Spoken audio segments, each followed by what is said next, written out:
So welcome back to the channel, I'm Vic, your host, and it's Thursday, so Konami released the weekly player updates, and this week Sao Paulo in the Brazilian Serie A is in B form, so it's definitely worth checking out. So we are gonna take a look at the squad.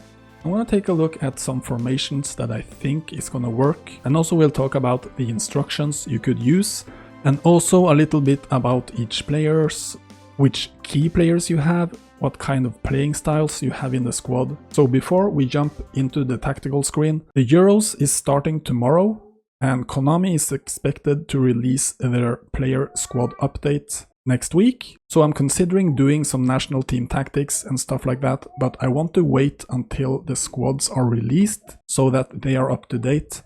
And I was just wondering if you guys would be interested in some national team tactical stuff. If you are, let me know in the comments. Also, if you have any specific countries you want me to set up the tactics for, just let me know and I will try to do my best. So with that said, let's jump into the Sao Paulo tactical screen and take a look at the tactics.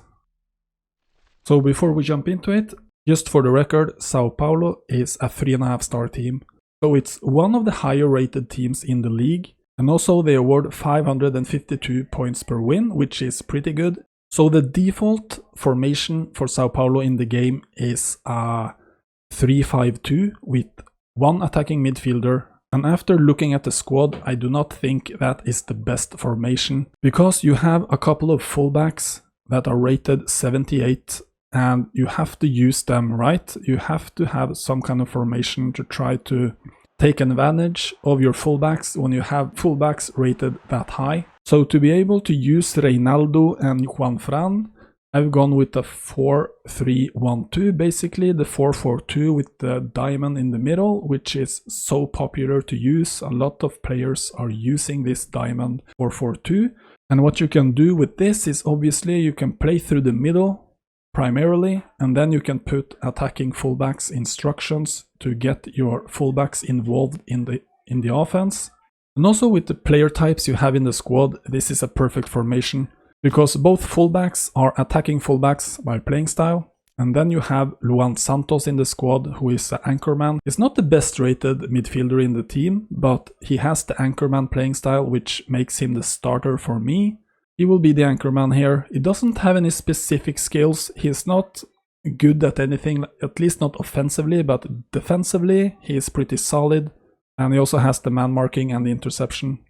It's always nice to have interception skill if you have like an anchorman, so he can try to get those passes. And then you have two box-to-box central midfielders. You have Cheche, and then you have Dani Alves. So Cheche, box-to-box, pretty solid player. He can pass, and he also has the one-touch pass and the through pass. Perfectly good player to have if you want to do combination 1-2s and stuff like that. And then the other box-to-box, obviously Dani Alves, the star of the team and the captain. He inspires low and lofted pass, solid passer, he can dribble a little bit, he has decent speed even though he's 37 years old. He is pretty solid defensively for a midfielder, and he has the double touch. He also has the one-touch pass, and you can cross with him. You can use him as the right fullback if you need to, and he's the captain. And then as the attacking midfielder, you have so many good options here. You have Igor Gomez, who I've chosen as the starter. He's a whole player. He's a good passer. He has good speed. He can dribble a little bit. He has the double touch. He has the one-touch pass and the through pass. So you have so many players in the middle with good passing ability. And if he can start, you have Vitor Bueno on the bench. He's also a whole player, attacking midfielder. Also good passer, good speed, good dribbler, and he can finish a little bit, and he can also do the through pass. And then you have Gabriel Sara, who is a creative playmaker. He's also a pretty good passer, and he has one-touch pass, through pass, and he can cross. And then another veteran attacking midfielder, Hernanes, classic number 10. He's a good passer, and he has also some long-range shooting skills. And you can do the one-touch pass, and you can cross with him. Because of his age, he's not that quick, so I prefer not to start Hernanes all that much. So as the attacking midfielder, I prefer to use Igor Gomez or Vitor Bueno to have the whole player there. to have an extra option making runs forward inside the box. In addition to the 2 strikers, we're gonna start here. We're gonna have Pablo, who is a dummy runner, pretty solid finisher, and he can also head the ball, decent speed. And he also has the one-touch pass for combination plays. Next to him you have Luciano Fox in the box, left-footed.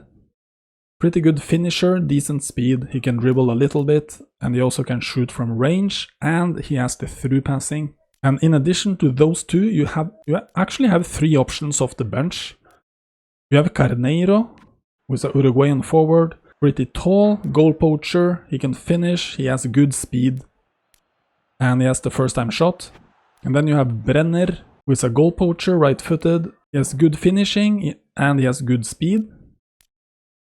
And then you also have Treles, who is also a dummy runner. He has good speed, and he can head, and he has fighting spirit. So primarily you're gonna start Luciano or Pablo, but you have options off the bench, which I think is pretty nice to have. And what I like about the diamond formation, obviously, if it's late in the games and you need to chase some goals, you can sub off your defensive anchor and put on 1 striker and then move him up front. So you will play like a 4-3-3 with 3 strikers without losing that much of your shape. The only thing you will lose is obviously the defensive stability in the middle there. So with all that said, let's take a look at the instructions. We're going with a possession game, short pass up the middle while maintaining formation, and we have a really low support range of 1. We want to do lots of short passing up the middle, combination plays. We want to do short through passing out on the wing, on overlapping fullbacks.